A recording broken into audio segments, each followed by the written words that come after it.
Hey, everybody. Welcome back to Old News, New Tricks. Now, I couldn't be more excited today than having a guy that, we talked about last week, hemp and CBD oils and things like that. So we wanted to get a little bit more technical because we kind of just grazed on it. And we're not experts in the subject, so we don't want to give you information that you guys can't really follow. So what we did is I reached out and found Josh Hendricks. A he is a hemp farmer, and he produces product too. He works for CV Sciences, and he's also on the board of directors of what is it? The Kentucky Hemp Industries Yep. Association and the Kentucky Hemp Industry Council. Okay, and so Josh, welcome to the show. Yeah, thanks for having me. I love doing radio and podcasts and stuff like we were talking before. I have my own radio show now as well on top of all that stuff, the Hemp Happy Hour. Not on podcasts yet, but coming soon. And I'm a big podcast fan, so now I've got to get you guys in my feed. All right. Well, I'll definitely give that a listen. Yeah, me too. Gary, how you doing, man? Good. Just again, back in the trailer, Operation Travel Trailer. Gary is still here, and I wanted to give a big self promotion of my book. Get it, buy it. You know, I need to finish building my house.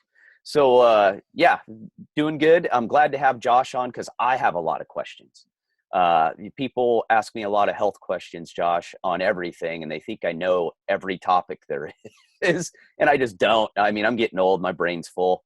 So this will be a great opportunity to educate me too, further on the hemp products and the hemp industry in general, because I think a lot of people are confused about it.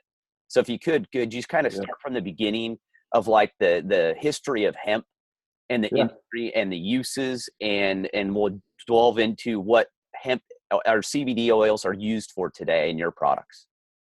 Yeah, so I mean, I go through this spiel all the time, so hopefully I don't leave anything out or ramble too long. But if you look back historically, I mean, you can trace hemp back all the way to 8,000 BC.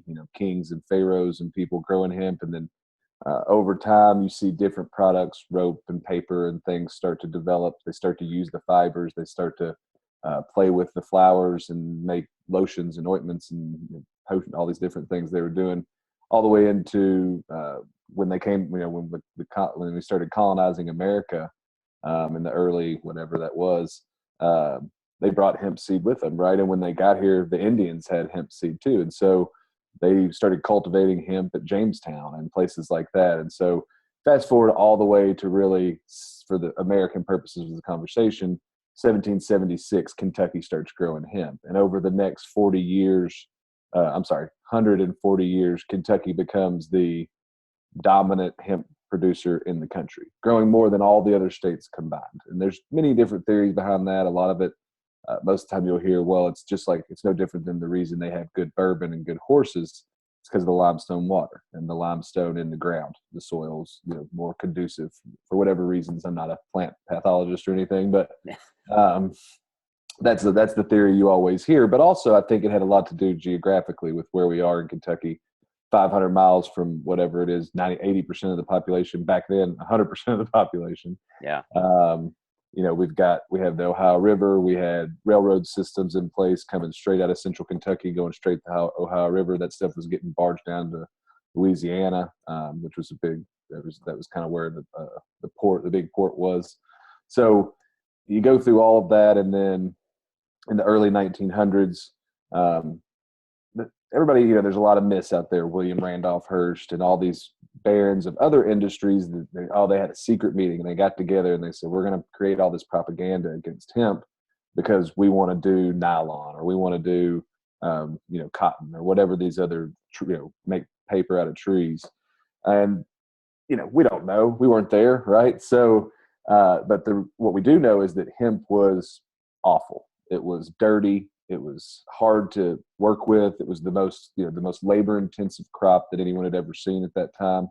And, I think it was efficiency and reality, I think, played a part in this as well. Obviously, there was no tractors, there was no combines, there was none of these things. And the only thing we were using the hemp for then was the fiber for ropes and sails. Okay. And and different materials and things. Nobody was taking it. I mean, there's rumors that George Washington smoked hemp, and back then it was all hemp, right? There was no marijuana. There was no it was all hemp or cannabis, however you want to look at it. So you fast forward to 1936, which is the release of Reefer Madness. If you've never seen that, I recommend YouTube and that. And that is where all that theory of propaganda comes from. And there was, right? Like there was only one news source or a couple newspapers. It wasn't like today where you can start a movement by creating a Facebook page. So the only thing you're reading, the only thing you're hearing is that cannabis is becoming this bad drug that people are smoking and they're going crazy and killing people and all that stuff. Yes, that is true. There was propaganda. But on the agricultural side, it was very difficult to handle, work with. Okay. Took a lot of it to produce some of these materials and things. And it was just inefficient, quite frankly. So, debunking some of the myths, not debunking, but maybe adding some clarity and reality to some of the myths there. Fast forward another year, and you have the 1937 Marijuana Tax Act, which essentially makes all of cannabis illegal.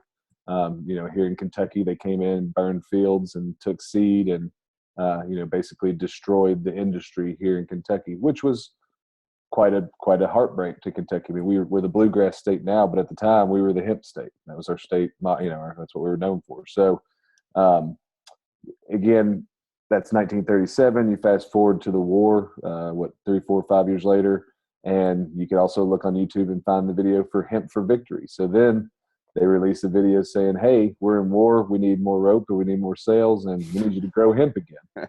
So they give them their hemp seed back, and everybody in Kentucky. I mean, we've got pictures of people I work with today whose grandfathers and dads grew hemp. That there's a facility, a warehouse here in Lexington, and show the picture of the warehouse, and there's a bunch of armed guards standing around it, and it's because they were protecting all the hemp seed.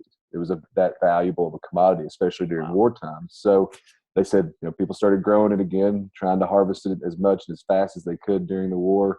And that led to then the war ended, and they came in and did the same thing.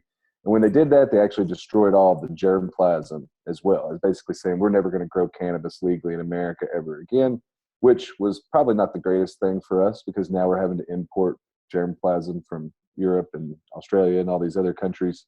So early 1940s, it's illegal again. And as I like to say, Kentucky took a 70-plus year break, and then they decided we're going to become the hemp leader again. And that was much due to our ag commissioner at the time, James Comer, who's now Congressman Comer, U.S. Congressman.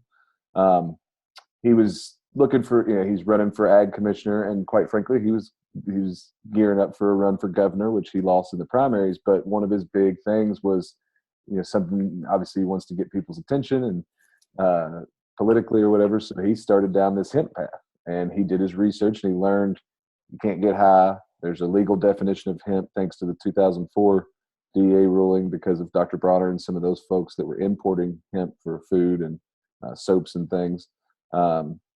We historically, Kentucky can grow this crop, and with technology, imagine how much better we can grow it and how much more efficient. So he got on his stump and preached and preached and preached. And so in the state of Kentucky here, we had Senate Bill 50 passed in fall of 2013. And I was living in Virginia and kind of unhappy with what I was doing for a living, and came home for Thanksgiving and started seeing all this in the news. And it kind of clicked in my brain that I'd read Gatewood Galbraith's book, The Last Free Man in America, when I was in college. And I got really interested in hemp for about 2 months when I was in college because I was trying to think, is there something I could do with my farm? We had just taken the tobacco buyout. And then I found out that it was illegal and you couldn't do it. And I moved to Charleston, South Carolina, and didn't think about it for 8 years. But so almost like a sign, it kind of popped back up into the news, and I started redigging and re-researching, and started a Twitter account, Hendrix Hemp, Hendrix with an X. And just because I had a Twitter account, I just didn't want all my friends to see that I was following all these cannabis and hemp and different people.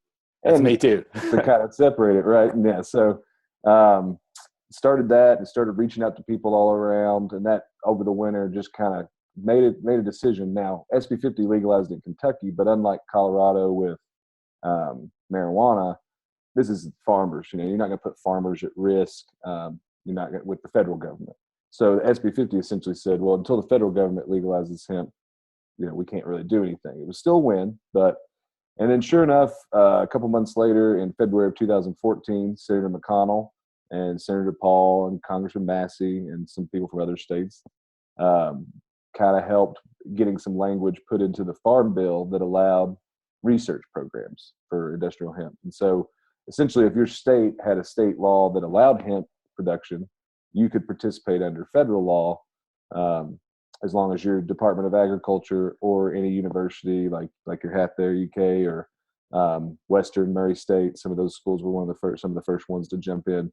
It opened the door for all of that. So as soon as the Farm Bill passed, and I kind of knew it was going to pass, but the day that it did, I went in my office the next day and put in my notice, packed up and moved home and tried to figure out how to get into this industry. I never went to grad school, never pursued a real direct career, I guess you would say. So I kind of looked at it like that. I wasn't in a hurry to get a big fancy job or anything like that. And I knew I had my grandfather's farm that I could, potentially grow hemp on, but really wanted to be involved in the industry. So that's when I started the Kentucky Hemp Industries Association, really just to get a network of people together to talk about this. How do we build the industry from the ground up? And through that, and then I grew hemp in 2015.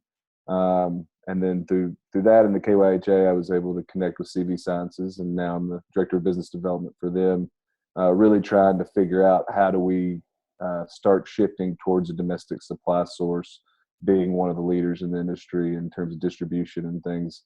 It's not quite there yet, but we're working with universities and farmers and processors here in the state, and talking with processors all around the country and farmers about creating different supply chains so that we can fill our products with domestic hemp. Sorry, that was long. That's all right. No, that's good though. It's very educational. Actually, I just followed you on my Twitter account. Oh, great. I found you, and Old Dudes is going to be following you here very shortly too. Once I get to it. One of the things I wanted to ask you about, and this is being from Kentucky, and I've watched all this happen, and I've followed it extremely closely. Because to me, with the decline of coal mining and the decline of tobacco, especially, farmers were just kind of left. I mean, that was our crop, so we were kind of left to grow pretty much corn and soy and things like that, and there was not really a diverse crop that farmers can grow. So I was really excited whenever they finally said that we're going to do this in Kentucky. I think one of my frustrations, and this is a frustration of ignorance, is why there was such a slow process to now, and I still think it's a pretty slow process of this rollout of hemp. I think, they could only grow, what was it, like 1,100 acres the first year or something small like that. And then the first year was 32 or something. And a lot of that had to do with availability of seed, timing. DEA seized the seed. We had to go to court with them. You could grow 1 million acres right now if you could get the seed and do it, but then you've got to have processing in place. So it's kind of a chicken and an egg situation. But to your point, the slow rollout, I think Kentucky has certainly expanded every year. The processors are raising capital, which is really hard to do in an industry that is still, in a weird area in terms of legality and whatnot. But thanks to our Department of Agriculture, we've been very blessed to have the program management that we do have, and to be able to, if you fit all the requirements and you do the paperwork and you're not are we allowed to cuss on here? Yeah. Oh yeah. Oh, yeah. You're not as long as you're not a jackass, basically, you get a permit, and you report when you plant it, you report when you're getting ready to harvest it. They come out, they test it. As long as you're not trying to do anything against any of that, because they're trying to play nice with the Kentucky State Police and the DEA, because at the end of the day, we all are trying to make this industry work together. I mean, we have Kentucky State Police that support this wholeheartedly, but they're like, we still need to know which field's hemp, and make sure that no one's growing hemp and the THC levels are jumping up and things like that. And rightfully so. Mm-hmm. Until marijuana is legal in Kentucky, you can't. There's no, there is a difference, right? So, I guess, to back to your point, I agree, but I also am really pleased with the progress we have made. What do you think, looking at the industry as a whole? I know that people that I've talked to that have hemp products, that have had hemp products in Kentucky for years, they were having to bring in fibers and seed and plant and flowers from Canada is where I hear most of it. I know in your talk that I listened to, you talk about coming in from Europe and everything too, but I know Canada is one of the big exporters of hemp into the United States. Where do you think the Kentucky market can go as far as, of course, importing it's going to be more expensive than coming directly from Kentucky. Where do you think that Kentucky can go in the future with hemp? Because now I think Virginia, you could probably name off 10 states now that have legalized hemp the same way Kentucky has. Where do you think Kentucky is getting the head start on these other states as far as being able to spread it out nationally? Yeah, good question. So the Canadian reference you made is 100% food products. So that they actually can't touch technically legally the flower material. So when they combine their hemp, they can only get the seeds, which they then crush or press for oil or whatever that you see in Nativa and all these other products at Whole Foods. And you've been seeing for years, like you said. And they can cut the stalks down and bale them up for fiber, but there's really no fiber processors in North America yet, except for the one that started when this started in America. So the fiber you've seen is usually come from Europe or China, especially if you're talking about the rare find of a hemp shirt, like like a button-down shirt like we're wearing or whatever. That's going to come from China. And over there, it's probably legally, you're probably wearing a marijuana shirt because they don't care about THC levels up there. But in terms of the CBD, like I said, you can't get CBD from Canadian hemp because they can't legally process the flowers, which is where most of the CBD content is. So 5 years ago, when CD Science started, they went to Europe and these farmers were growing hemp for fiber and said, do you think you could strip all that green material off the top somehow? And they said, well, yeah, we can build an attachment for the tractor. It's a stripper header with some inverted teeth that'll pull all that off and shoot it into a dump truck. Well, then what do we do with it? And so they started talking to hops farmers and processors over there and learned that there was a drying facility that they could immediately take that dump truck, dump it into this drying facility and dry that material down to the right moisture content, and then either pelletize it for storage or take that either the green material or the pellets at any time after that and run it through a CO2 extractor, a massive CO2 extractor. So like the same people that extract hops for Guinness, that kind of size, scale, and then ship that material in just like you would ship food product in or fiber, and then use our intellectual property and proprietary formulations and things to formulate all of our product lines that you see, plus CBD oil, purified liquids, the vape line, Zen Shot, which is something new we're toying with. And then what really happened was I think our company realized before I came that they're really good at marketing, really good at brand product development, really good at getting product on shelves. We're in over 1,000 stores across the country. But we still wanted to control everything from seed to shelf. So what better way to do that than to work with really good farmers and then work with really good processors? So the way I always compare it is, back in the day, my grandfather would grow tobacco. He would take it to Vaughn Tobacco in Lexington, and they would process it. And Philip Morris would take it out the back door and make tobacco products. So we would contract me, let's say, and I grow hemp on my farm. We would take it to such and such hemp processor. They would process it. We would take that material out the back door and produce our hemp-derived CBD products. So it sounds like the hemp industry is almost kind of it's starting over from scratch, kind of. Yes. It really sounds like that, and it's amazing to hear kind of the roadblocks, because hemp, let's face it, over the last 10 years has been pretty controversial. And I'm glad you said that a lot of people have the misconception that hemp has the THC that marijuana has. Well, it doesn't. It's a totally different product, and the actual health benefits of it, and understanding that there's multiple markets for hemp, and that hemp is just another plant. I mean, when it comes down to it, and I think that's what people need to realize, because the press and let's say the government demonized it for so long. Well, even now, people are trying to sensationalize it because it's big news. Yeah. Things happening, and it's sensationalized a little bit too much. I think the CBD industry is guilty of falling, on the map a little bit closer to medical marijuana than they do to hemp because of that misconception. Because people say, well, it's health. This is a health product, and it's great. Well, so is vitamin C, and we don't put it in the medical marijuana category. So, this is a hemp-derived product. We've got cannabinoids, a lot of plant material, plant waxes, terpenes, lots of things are in our product that are healthy for you. And everybody says, well, what should I take this for? And I say, I don't take it because you want to be healthy. If you have a health goal, no matter if that's to lose a little gut or sleep better or whatever, this is certainly worth a shot. I mean, I take it every day. It helps me with different aspects of my life. And just, I have really bad, I've had 4 hip surgeries, 2 on each hip. And it just makes me feel, at the very least, it makes me feel a little bit looser. And I always say, I don't take it and all of a sudden feel like I'm, I don't even feel like I took something for that matter. But when I don't take it, I notice a little bit of difference, if that makes sense. So, yeah. And that's the way I look at it too, because I've taken the CBD oils and I do some other things now that are a little different. And it's interesting.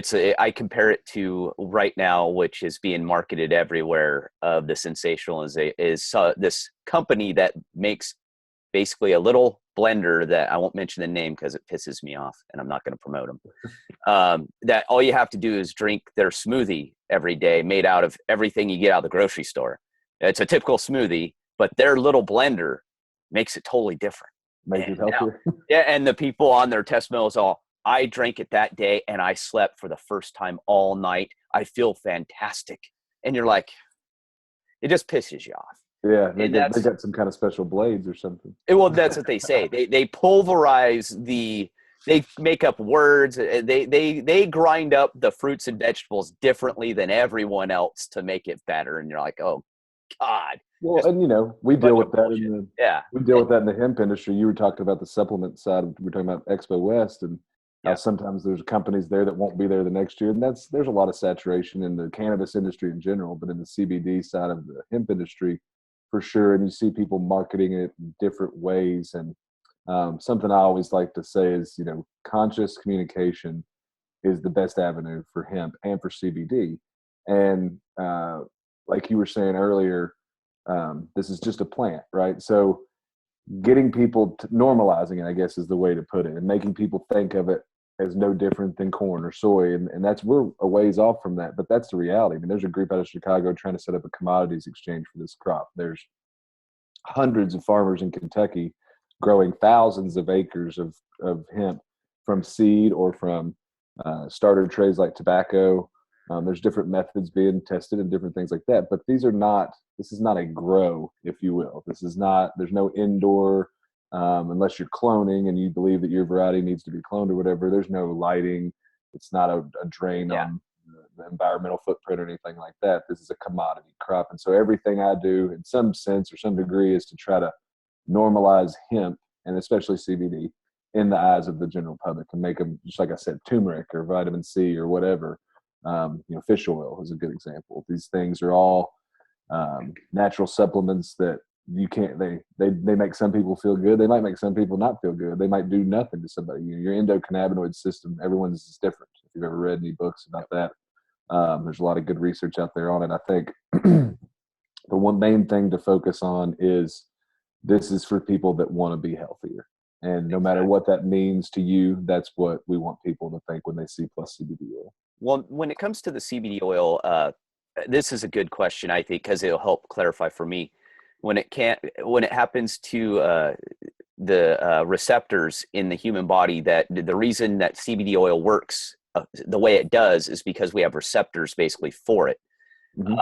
Can you explain that process and how the CBD oil works for that inside the human body without getting too technical? Just an overview. I'm not going to get technical because that's way out of my pay. We have scientists and advisors, and even our VP of Human Nutrition, Stuart, would probably be better to answer this question. But in layman's terms, your body has receptors, your CB1, CB2 receptors that deal with everything from brain function to immune system. So, kind of nervous system, kind of the whole gamut. And your body produces cannabis-like compounds all the time, whether you've ever smoked cannabis or not. Like when you, the best example is when you go for a run, if you're a runner and you hear people getting a runner's high, you think that's your endorphins and all these things or whatever. It's really just your body producing this cannabis-like this cannabidiol-like feeling of euphoria because it's producing more cannabinoids than it has, than it was an hour ago, I guess. So Okay. your body may be deficient in cannabinoids. Your body may just react better with more cannabinoids in your system, I guess would be the best way to put it. So by trying it and, putting it into your routine, your body starts to realign, I guess, with your endocannabinoid system. And hopefully that leads to better health and better sleep and better just overall wellness. Well, it makes sense. It's like flavonoids. Yeah. And how they work, and we talk about that too, and I deal with it, is understanding people that supplement, especially when we're talking what I talk about, which is from herbs, spices, where you want to get them from, is that these plants actually have chemicals that mimic chemicals in the body. The receptor, right. It's not exactly the same, but it's really, really, really close, and the receptors in your body will actually uptake them. And they'll end up in your bloodstream. It gives you, it's just like soy. It's an estrogen mimicker. I'm gonna steal that from you for my next interviews. Well, but yeah, I mean, that's the best example too. And just like you were saying, it mimics that. I think people don't understand that. And cannabis is this scary thing that people maybe haven't ever tried in their life because they were told, oh, if you smoke marijuana, you're a drug addict or whatever. Yeah. And as we keep stressing, this is all the benefits with none of the psychoactiveness. And even if you take it and it doesn't benefit you and you realize that, then, stop taking it. Just like I stopped taking turmeric after a while in my mid-20s. I just didn't think it was doing much. So, it may be we hope it's for everyone. We want to make it as affordable and get in as many people's hands as possible. But, I mean, the reality of the situation, not everyone takes fish oil. Not everyone. Yeah. Well, Josh, I think you should be taking turmeric again. Actually, that's my number one best-selling product. Oh, really? And you're right. And you're totally right, though. It depends on what you're getting, what quality, and people react totally different. Mm-hmm. And the thing about what I've found with CBD oil and people who I worked with clients and dealing with people who have done it and in the business too, is it's just like supplements. If you're not at least on the track to being healthy, nothing works. It will not work. It may reduce some things to a point, right. But with CBD oil, I've found that if you're not actually working to be healthy, the benefits are greatly diminished. And that goes across the board for any type of natural supplement. It's exactly the same. I can vouch for that because, over the last year, part of starting this podcast and working with Gary is going through his program of healthy eating and working out and stuff like that. And before, I would take supplements like that and nothing would happen. But now that I've taken control of my health and started doing that stuff, when I take things, man, I can feel it quickly. I can feel things that actually make a change. And that's it. You got to have a certain path. You can't just say, all right, I'm going to take the miracle CBD oil and it's going to answer all of my prayers. It's going to make me feel better. But you're not a snake oil salesman. You got to tell them, look, Yeah, it's like explain how you have to explain this to people that it's not a cure-all.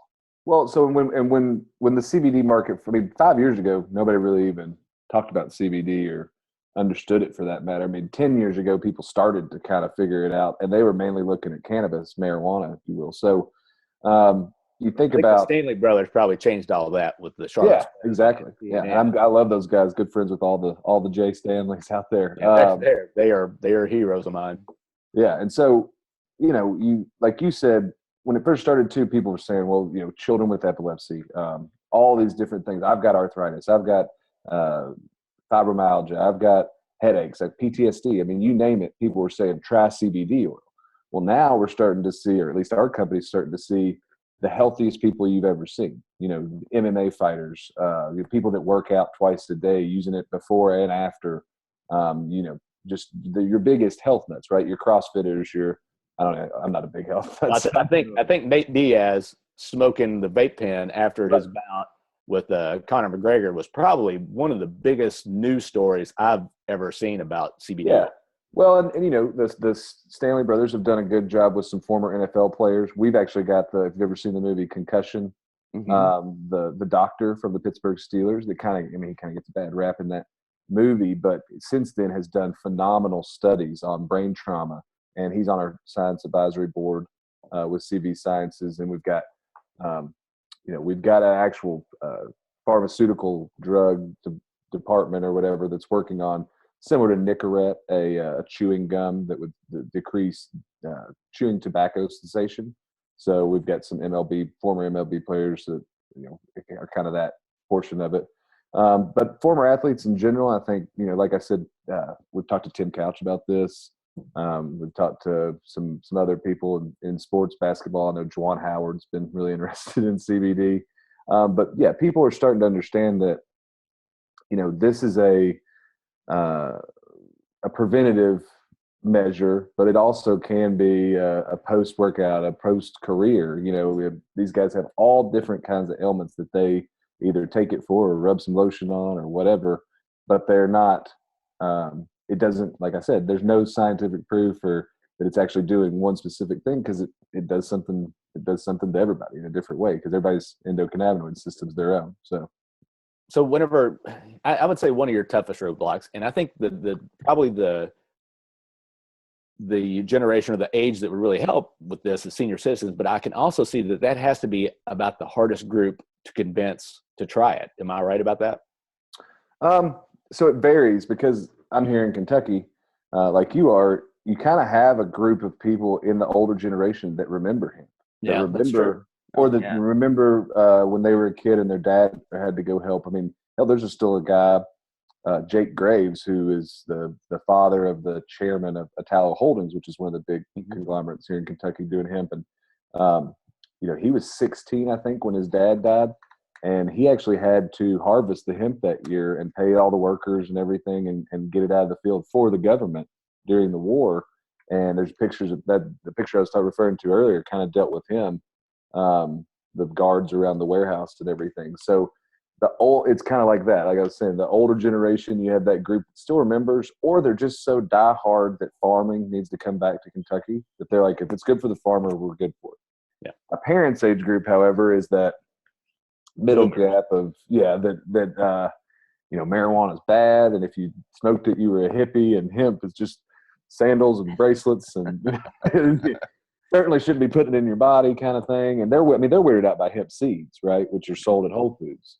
And so that's the tougher generation, I would admit that. And then you've got the younger group of 10 years older than me. I'm 31, all the way down to whatever high school age that remember rainbow sandals and the bracelets and things. And also, like, I guess kind of just always had this just two separate terms. Like, we knew marijuana and then we knew hemp. It's two different things. Nobody maybe knew that the THC levels what defined that or whatever. We just knew that. I mean, probably a lot of us thought that it was just the stalk and the flower, two different parts of one plant. But now I've learned obviously differently. So yeah, I mean, you reminded me of an earlier question you asked, but the big thing with all of the age groups across the board is, like I said, is it good for the farmer? And, when I first moved back, and it's changed a little bit since then, the average age farmer was 58, which is a problem. Yeah. And farming income in Kentucky was down 40% over the past 10 years. So that was 3 years ago. And that's directly due to the tobacco buyout. That's right. 10 years before that was the tobacco buyout, farm income being down 40%. That's even with some grain spikes and some good cattle years there at the end. So farm income being down 40%, average age farmers 58. How do we add alternative crops? Hops, hemp, all these different canola, all these different things people are trying to infuse cash into the farming economy.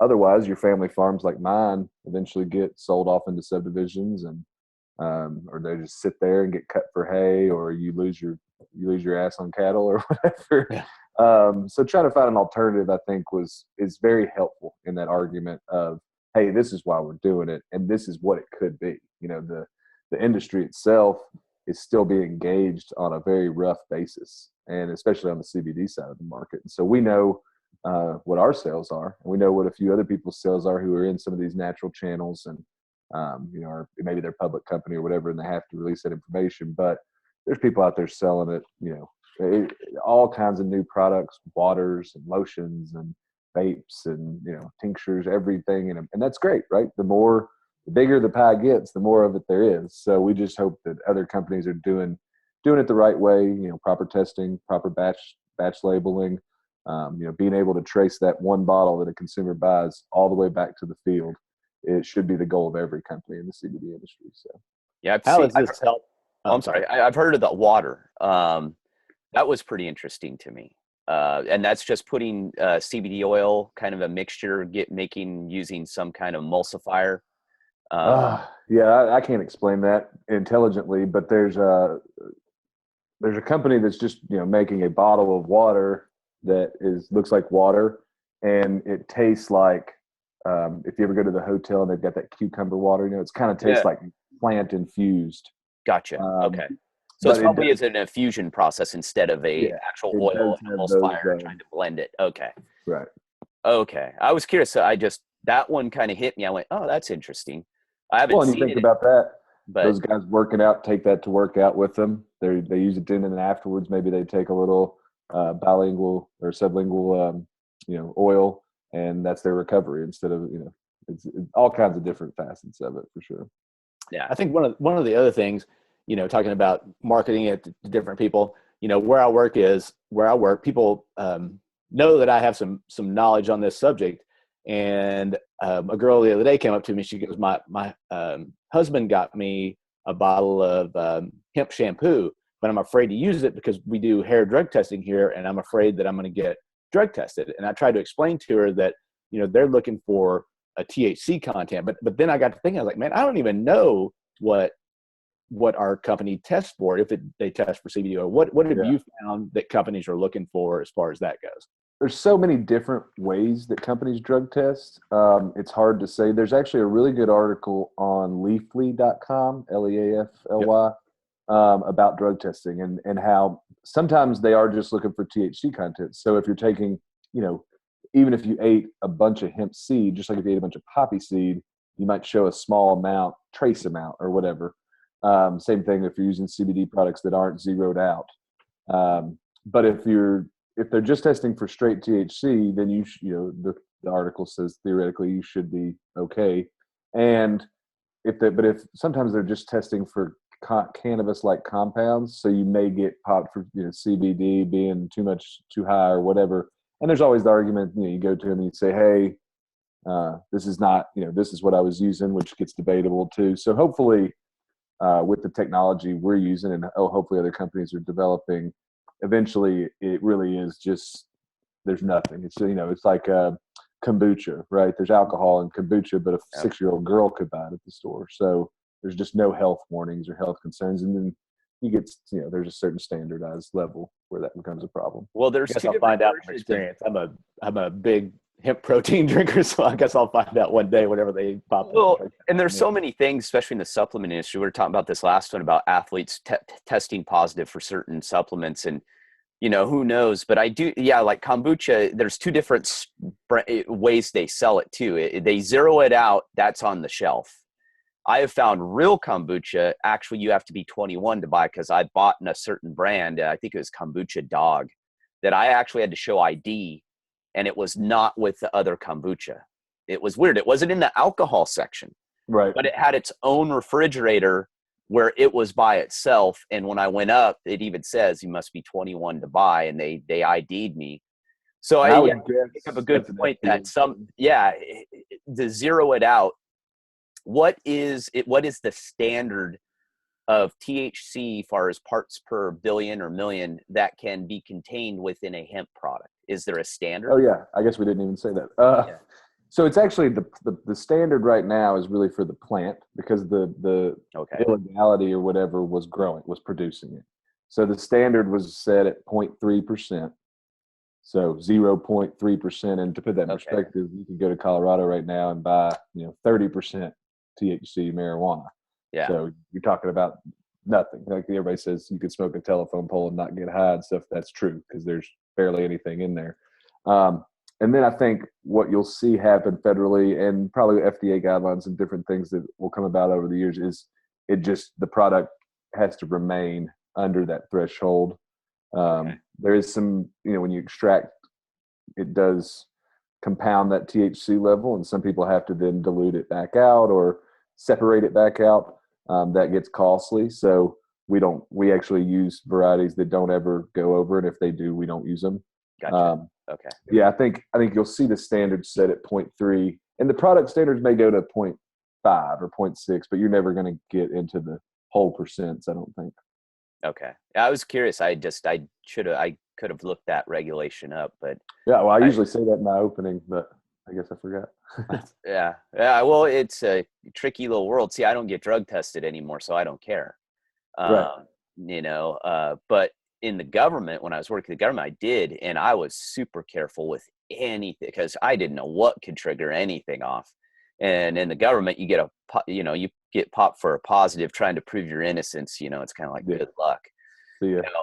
Yeah, you know how that goes. So, but I've never heard of an instance of anyone testing positive off hemp products. I actually haven't either. I know someone who had an employee that tested positive for marijuana, and they tried to show them that, hey, that was using this CBD thing, but it clearly said on the bottle that it wasn't just CBD, and this was made from marijuana, so that there was probably 2% THC in it or whatever. And they had gotten it from Colorado or somewhere, maybe Washington State or something. Yeah, but they didn't realize. They weren't taking a hemp-derived CBD product. I think that's the key. And that's, like I said, we want CBD to come back away from that miracle marijuana stigma and back towards the whole hemp-derived products, whether that's a shirt or a dashboard for your car or protein powder or whole seed for your salad or oil for your dressing or CBD, any of the CBD products. Like, all of that is hemp-derived, and those standards are very much different than. Well, I know, like in Colorado, you're not allowed to transport across state lines their legal marijuana products. How has Kentucky and other states designed hemp as far as being able to export it outside of state borders? Yeah, so it gets pretty tricky. In terms of raw material, so plant matter, I could only transfer that material from Kentucky, which is a state that has a pilot program. I mean, and I don't mean that your state just has like a law somewhere that says, oh, hemp's legal, but no one's, your Department of Agriculture actually has to issue licenses and stuff like that. So I could sell it to Colorado or Washington, all these other states that you mentioned earlier, as just the green material, and then they could process it.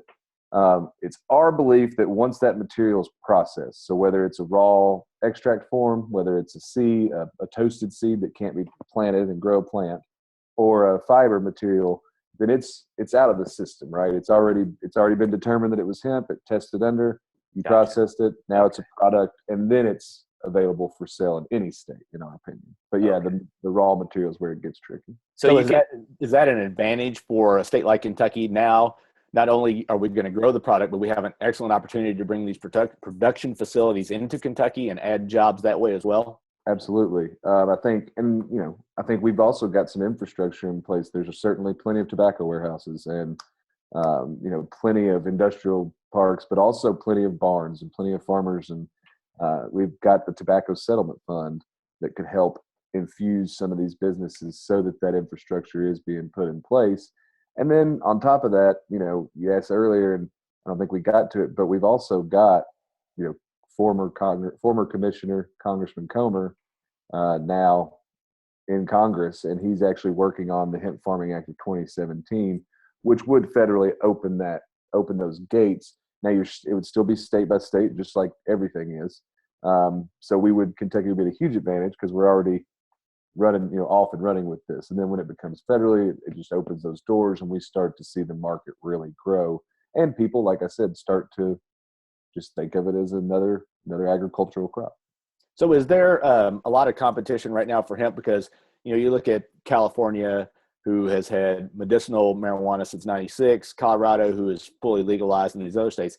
Did they just focus on one side of it and not even look at hemp? Is Kentucky ahead of them, or did they actually get into hemp whenever everything else became legal? You can't legally grow hemp in California yet. I think their new prop, they'll do some adjustments because that starts January 1st of next year. They'll probably make some revisions so that they can grow hemp in California in 18. Colorado, no. I mean, Colorado obviously has recreational marijuana, but they have a big hemp industry, second biggest state. They're right there with us in terms of production. Probably a little ahead of us in terms of technology because of the marijuana side of it. But I think if they have to irrigate. The growing season's obviously a little shorter. I think agriculturally they'll struggle, but they'll find niches here and there to do different products. It'll just be, maybe a little higher end cost wise. That's just my theory. I think they're doing great work. They have, like us, they have a great Department of Agriculture. Where these other states struggle is because of the federal oddness and weirdness to it. Indiana only wants Purdue to grow, and Virginia only wants Virginia Tech and UVA and whoever to grow. Tennessee kind of said they kind of opened the doors, but maybe didn't really have the interest like Kentucky did. I'm not sure why that is. I could probably find that out, but I think they've got like a third of the interest that Kentucky does, I guess you would say, and it's because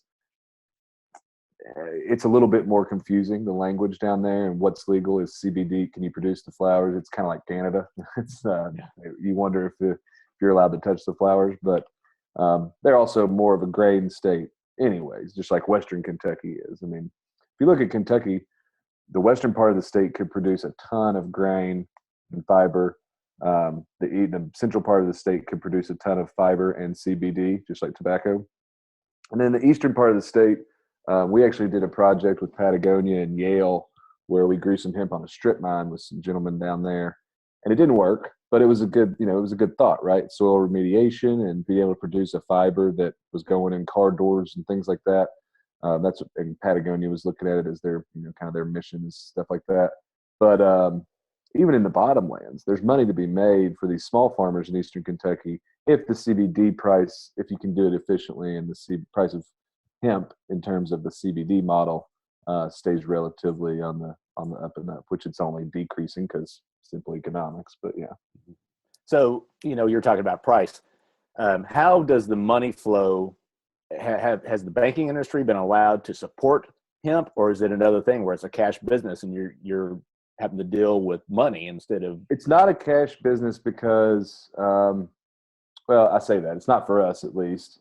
We actually, we used to be Canavest, and we changed our name because we are a life science company, but also we had a lot of trouble in the financial industry, both with raising funds and just generic banking, because the word canna was in our name.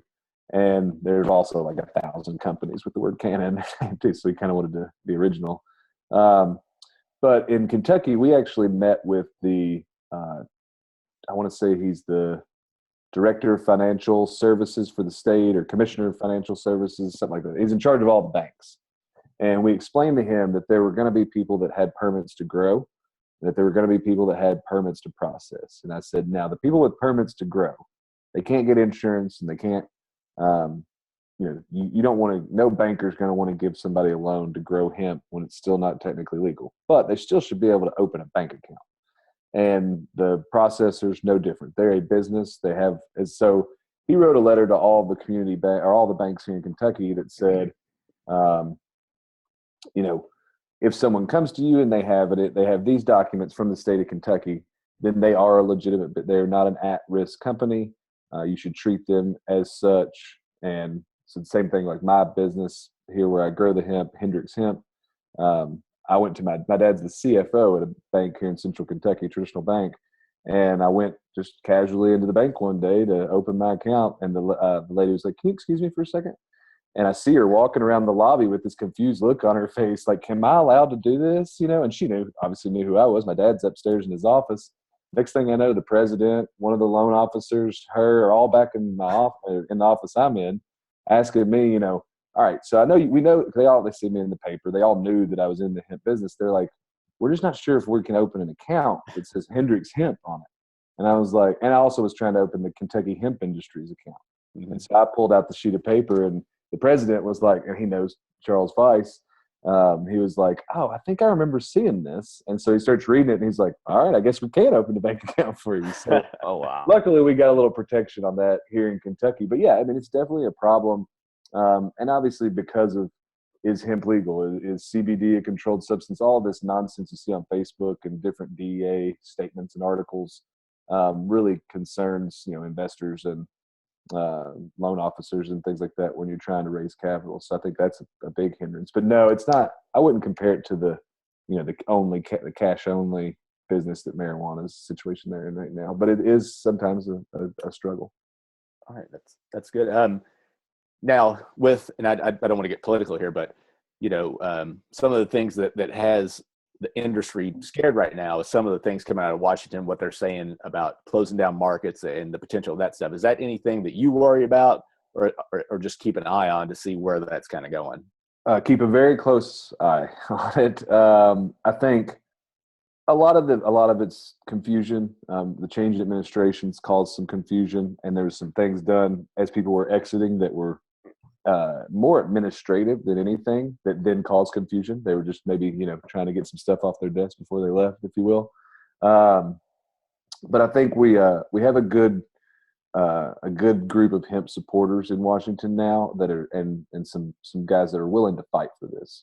I mentioned Congressman Comer, but Senator McConnell has been a champion of hemp, and whether you agree with everything or not, I'd say most people not, but this is something that he sees as a benefit to Kentucky, and it's a legacy thing for these guys. If they can do this and we can make it work, how great would that be for the state of Kentucky and this whole region, really, and the whole agricultural community of the U.S. And then my theory, and this is just my theory, is that if Congressman Comer can get something through the House that we all like, that opens these doors and solidifies it as a legal market, I think Senator McConnell and Senator Paul can help get it through the Senate. And then the pitch to Trump is, this is America. We're trying to jobs, American jobs. It seems simple, right? Like he has to go for it. But I don't know Donald Trump, so I can't speak for him. But you would think that would be the natural process. And so everybody says, how did this happen in Kentucky? And I say, well, it was the right people in the right place at the right time. I mean, you had people advocating for hemp for 20 years in Kentucky and all over the place. The problem was, truthfully, they were just that. They were advocates. They just thought it should be legal. And they didn't have a farm. They didn't have any agricultural background. But Commissioner Comer found, major seed companies and old tobacco companies and major farmers and got them interested in it. And they went to the legislators and got it done. And the same reason I go to D.C. and lobby with the group that we have is it's real businesses, real farmers that really want to give this a go, and that's when you get the resolve from the guys in D.C. and in Frankfurt of well, we're not going to turn down a farmer, right? Now somebody with a tie-dyed shirt on and smelling like weed that goes in there and says hemp should be legal because we should be free and it's going to save the world or whatever. They're like, all right, thanks, sign the book, sign the book and then leave. Thank you. Yep. I agree that I think that's a big problem with what's caused kind of the friction with the hemp industry is you get those. It's like marijuana. The marijuana. It's the same thing. We talked about. It's the guys who want to go in there and it's screw the man. Yeah. They got their tie-dyes on. They got their dreadlocks, and they smell like pot and dirt and sweat and or Cheerios or Cheetos, whatever. Yeah, and you just look at them and it screws it up for everyone. And it's a viable industry. And I've always said I never have gotten the hemp industry debate. It's like, it's pretty simple. Yeah. And I think we always try to steer that conversation towards agriculture. And that really is what helps. Absolutely. Making people realize this is something that farmers will do, not some guy that knows how to grow in a room with lights or whatever.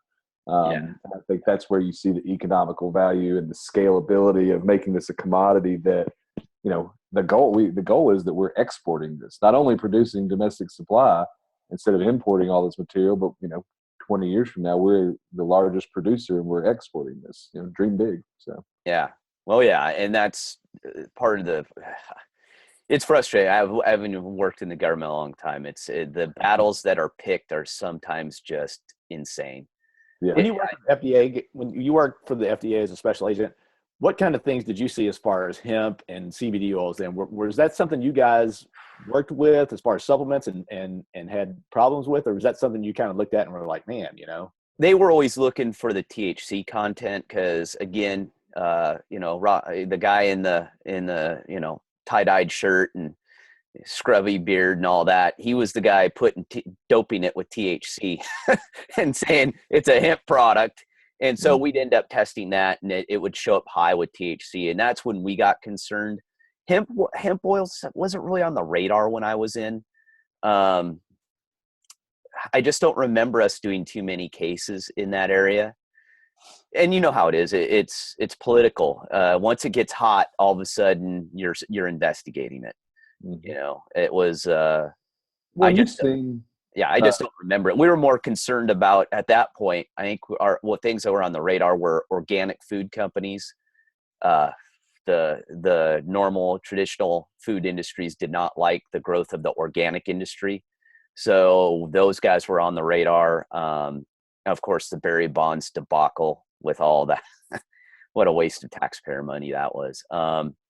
But it was weird. It just depends what's hot. All it takes is a politician to decide they want their name in the paper. They want to get reelected, and they'll just pick something and they'll go, "Oh, I can jump on this." And they've done it with hemp. They surely have done it with that. But yeah, it was, like I said, it depends. It's flavor of the day is what I used to call it. Whatever politician or group of politicians decide they want to beat a drum for a while. So you go investigate, then it goes away. And then next thing you know, you're chasing down small dairy farmers who are producing raw milk, and someone drove across the state line with, 3 gallons of raw, milk. Uncertified. Oh yeah.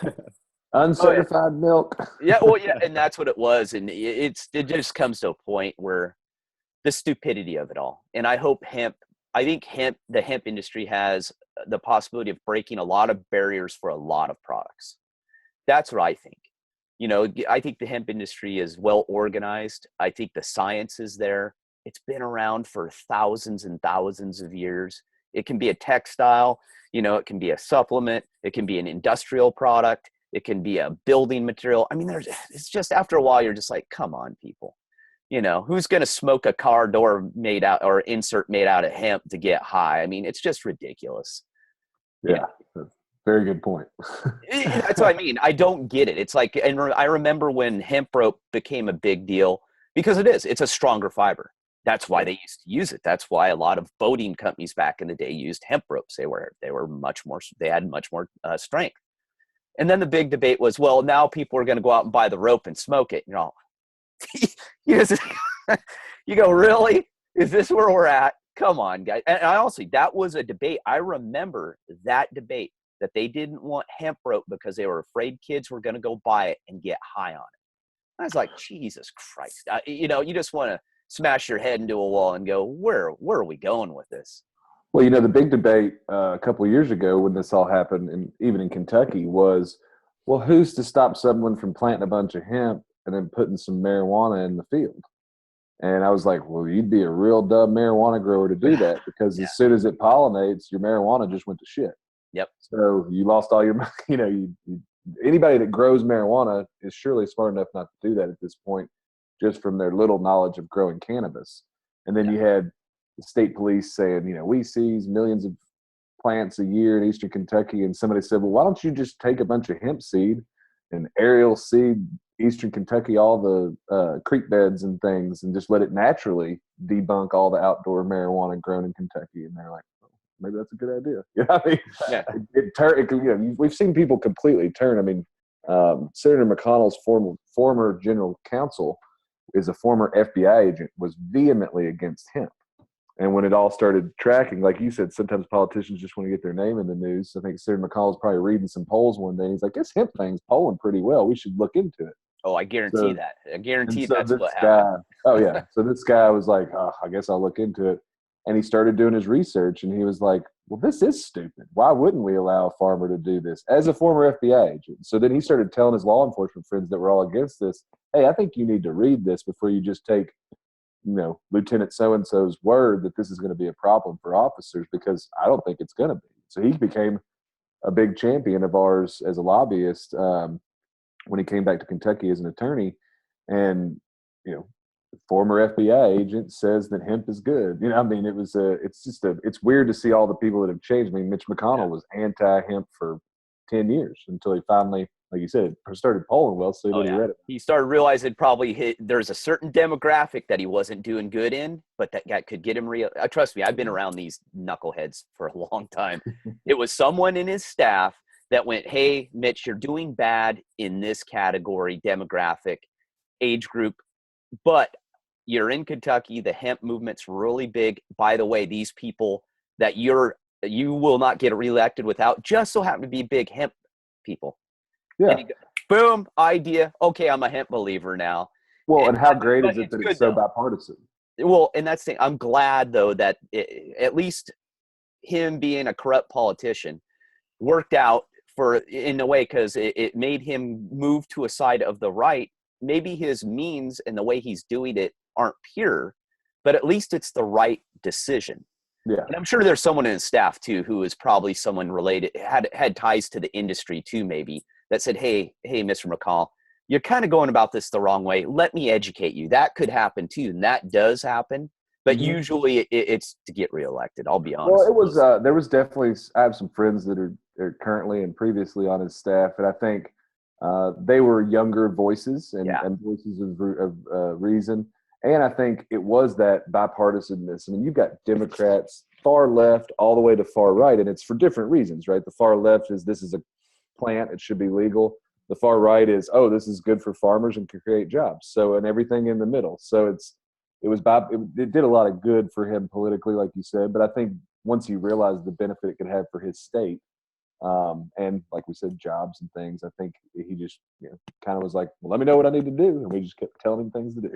Well, and it's just sad that it's just the way we do things, unfortunately, in this country. A lot of it doesn't make any sense. Most of it. And the battles with hemp, and I'll guarantee this is what I realized doing investigations and being pulled, let's say, in certain directions on what I was going to investigate at that time, is it's always usually another industry that has a bigger lobby group that says, you know what, these guys are infringing on our industry. You need to take care of these guys because they're pissing us off. They're taking some of our market share. And I would say that's happening right now. Well, and I guess that's what, like I said, that's what happened with the organics food industry. This was quite a while ago. Now they've kind of lightened up the fight, realizing people have said, you know what? We want to decide what we want to put in our body, not you jackasses, okay? That's how it should be. Yeah, let me decide. And if I die from it, that's my decision, not yours to make. And you don't. And how many people have died of raw milk? It's just. I know my grandfather gained like 40 pounds drinking 2 gallons of raw milk a day for a while. It was gross, but yeah. Oh yeah. Don't get me wrong, but that's usually the way it goes. But once it gains momentum, and I think that's where the hemp industry is right now, it's gaining momentum, and they're not going to be able to stop it. It's one of those, you hope it just goes through. It's a great job market. Not only that, because there's so many different uses for it. In the production, it starts as farmers, but the hemp industry, it started as small farmers. And I've always said this, that big ag is one of the biggest destructions of the American culture, economy, and the way of life. Because small farms, if you were to do it that way, you get a better product, you employ more people, and it's better for the environment. So we've just hit far left, far right, and middle. Everyone's covered that way. But yet we don't do it that way. You know what I mean? We were talking about full traceability earlier.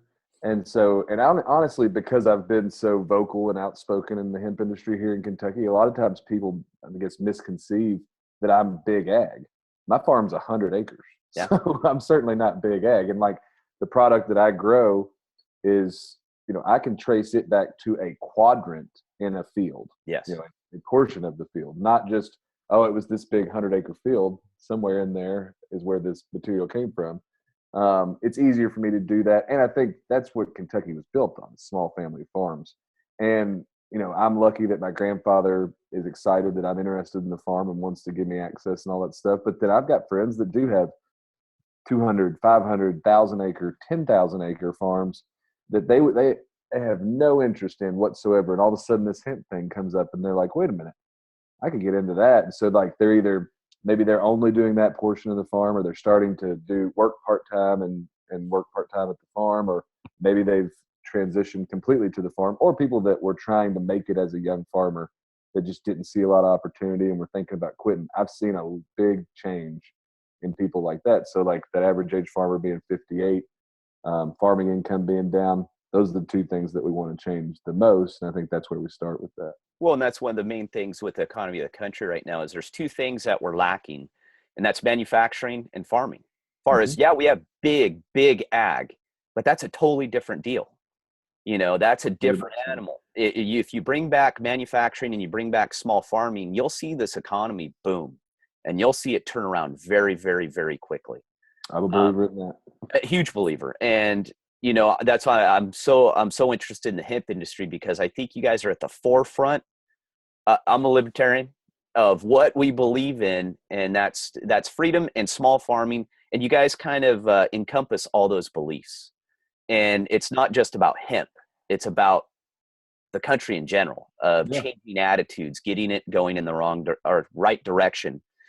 And so I really, we'd like to stay in touch with you a lot and have you come on more as the laws change. And because you're right on the forefront, you're right there. Yeah, please do. I'd love it. Yeah. And come on and let us know. Now for people who are, more interested in as far as the products, as far as what is the main product line on the health side? Because that's a lot of our followers are on the health side. What would you recommend? So our product line is Plus CBD Oil, PLUS CBDoil.com. You can check out all of our products there. Our other lines are on that page as well. If you want to learn more about the company, you can go to cvsciences.com. But like I mentioned earlier, we've got purified liquids, which is our vape line, and the Zen Shot. But our Plus CBD oil, we've got everything from raw gel caps to concentrated gel caps to green, our green formula. We have green and gold formulas that are one's more planty, one's more concentrated. And we've found that a lot of people are wanting the raw material. Like they don't even want us to formulate it at all to some degree. So everything from tinctures to, like I said, capsules, and then gel caps, which are two different things. Check out pluscbdoil.com and browse that. But I mean, like you said, there's tons of other good, there's not tons, I shouldn't say that, but there's a few other good companies out there making really quality products. I would say, obviously the CW hemp guys are, pioneers for this industry, and very quality products.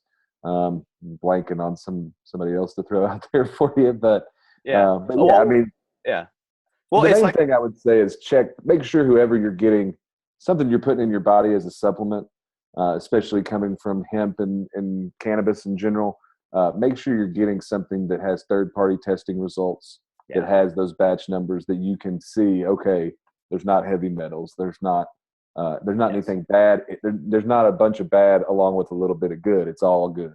So and that's huge, Josh. And I preach that in my business all the time, because people since I started using supplements back as a teenager playing football and playing sports, there was only a handful of supplement companies back then. Now there's tens of thousands, because I'm a little old, me and Chair was a little older. That was 30 years ago. Now there's supplement company everywhere. And I always tell people, look at what you're putting in your body, make sure it's tested, make sure they're using, far as good GMPs, good manufacturing process and all that. So you got to make sure everything's there. And that you make a very, very good point, because the hemp industry it's new. Again, it's been around forever, but now it's new again. So make sure you're getting it from a reputable company, and make sure you do your homework and all that. But it's like anything. You could get a hemp product that is grown in another state that you may have a problem with, and you go, oh, CBD oil sucks. Well, no, try another company that grows it somewhere else in a different state, because the biology of the soil, it could be a plant strain, it could be a million different things that you may have had a reaction to that specific one, but try a different product from another company that was grown somewhere else, and you might have a different result. Yeah. And you mentioned GMP. You want to make sure people are using ISO certified labs for their testing. GMP is obviously one of the most important things. And then make sure that my big thing is, like I said, conscious communication. So labeling, you don't want to buy a product that's being marketed as hemp oil, and then you flip it over and read the fine print, and there's 60 milligrams of CBD in it. I mean, that's confusing, right? Because hemp oil is something totally different. Yes. It can, people can advertise the, blah blah blah hemp oil, as long as, and I'm okay with that, as long as they blatantly say CBD, how much CBD there is, how much one serving is. I mean, we just went through something I don't think anybody's done in the industry, which is self-determining grass status, generally regarded as safe. Yep. Because you never know. Somebody might not know and might take a bunch of CBD, and that's bad. That could be, they could get really nauseous and whatever. So we kind of decided, all right, all of our products are going to be sold in 15 milligram serving, starting here in the next 30 days. Basically, you won't be able to buy a capsule. You won't be able to buy anything that doesn't produce a 15 milligram serving. So the droppers will pull 50. We'll have the equivalent. Oh, okay. Okay. Everything will be 50. So like a big boy like me, I could take 2 15 milligram capsules, but you won't be able to buy 25 or 30 milligram products anymore. Gotcha. And that's smart. Yeah. And I mean, that's a great stand. I mean, that just should show people right there how seriously you take this business. Because most companies don't think that way. Right. And it's because our team comes from the natural products side. I mean, and like I mentioned earlier, we're in 1,000 health food stores across the country. These are the pioneers of the health food industry that have, one of our stores where I go here in Winchester, Full Circle Market. It's literally in a shopping center, and the kiosk above the store just says health foods.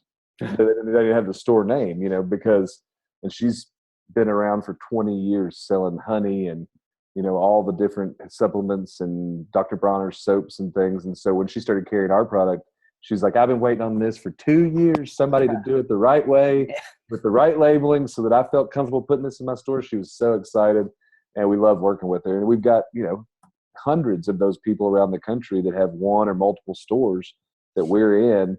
And we do our job of going to those stores and doing webinars and doing educational things so that they understand how to market this, how to sell this to their customers as a supplement, not as a medicine, if you will, because they understand that side of the industry. So we love working with those people. Check out your local health food store if you're listening out there watching, and look for Plus CBD oil. But we always tell these stores, hey, add a couple more brands. It'd almost be better if they had 2 different options or 3 different options up there instead of just this one. I mean, we love that it's just us, but we also want the market to grow, and the competition breeds success. So that's kind of where we're hoping the market goes.